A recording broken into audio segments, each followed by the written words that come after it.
ধরনের ঘনবসতিপূর্ণ এলাকার উপরে এই ধরনের প্রশিক্ষণ কেন হচ্ছিল, সেটার ব্যাপারে আপনি কিছু বলতে পারবেন কি? এই এরোপ্লেনগুলো এগুলো জাস্ট ফাইটার কনভার্সন, যে F-7 যে ফাইটার এরোপ্লেনগুলো তারই কনভার্সনের জন্য এই ট্রেনিং এয়ারক্রাফটগুলো ব্যবহার করা হয়। এদের জন্য লঙ্গার রানওয়ে লাগে। যশোর হচ্ছে এয়ারফোর্সের মেইন বেস, সেখানে এই এরোপ্লেনগুলো টেক অফ ল্যান্ডিং করতে পারবে না যেহেতু লঙ্গার রানওয়ে লাগে। তা এই এই ক্ষেত্রে তারা হয়তো বা চিটাগাং অথবা চিটাগাংয়ে অথবা ঢাকাতে করতে হবে। তবে ঢাকাতে করা হয় ট্রেনিং ফ্লাইটগুলো খুব একটা বেশি যে হয় তাও কিন্তু না, মেন হয় ফাইটার ফ্লাইং। তবে আমি মনে করি যে আমি আজকে বিভিন্ন জায়গায় কথা বলেছি, সেখানেও আমি এমফেসাইজ করেছি যে নো মোর মানে fighter flying or that sort of training flight in Dhaka, because ঢাকাকে তো আমরা ওইভাবে তৈরি করিনি যেখানে ফ্লাইং হবে, যেখানে একটা প্লেন ক্র্যাশ হতে পারে, যেখানে একটা ঘরে আগুন ধরে মানে শত শত মানুষ পুড়ে যাবে, কেউ দেখবে না, দেখার লোক নাই, সেখানে দমকল বাহিনী যেতে পারবে না বা কিছু।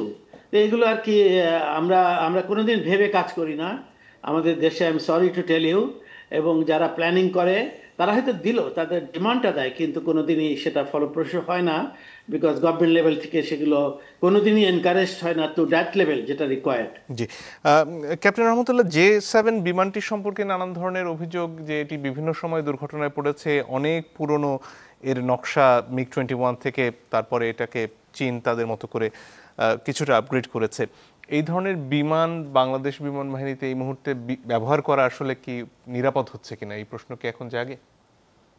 আমাদের একটা জিনিস জানতে হবে যে পাইলটসরা কিন্তু ফ্লাইং করতে চায়, আর ফ্লাইং না করলে কিন্তু তারা অপারেশনালি খুব এফিশিয়েন্ট স্টেজে থাকে না।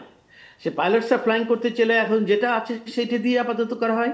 আমার মনে পড়ে আমি মুক্তিযুদ্ধের পরক্ষণেই যখন পাকিস্তান আমাদের জঙ্গি বিমানগুলো ক্ষতবিক্ষত করে দিয়ে গেছিল, ওইগুলো আমরা ডেন্টিং পেন্টিং করে আমি নিজে ফ্লাই করেছি সেগুলো। তার মানে আমরা we are prone two accepting certain things, যেটা যেটা একটু এমনি মানে ইয়ে হতে পারে, দুর্যোগ বয়ে আনতেও পারে। তো সেখানে আমাদের দেশের স্বার্থে, যেহেতু আমরা জানি যে আমাদের দেশে টাকার অভাব কোনোদিনই ছিল না, কেউ বলেনি, কোনো গভর্নমেন্ট বলেনি যে টাকার অভাব আছে, তাহলে এগুলোতে এত পুরনো জাহাজ কেন ব্যবহার হচ্ছে? এগুলো চেঞ্জ করতে হবে, ঢাকা থেকে তাদেরকে চলে যেতে হবে, আমি ট্রেনিং বেস করতে হবে আউটসাইড ঢাকা, ইনক্লুডিং বড় বড় মানে ফাইটার স্পিডি ফাইটার প্লেনগুলোর ফ্লাইং করার জন্য যশোরের জন্য ট্রেনিং সেন্টারই হয় একমাত্র।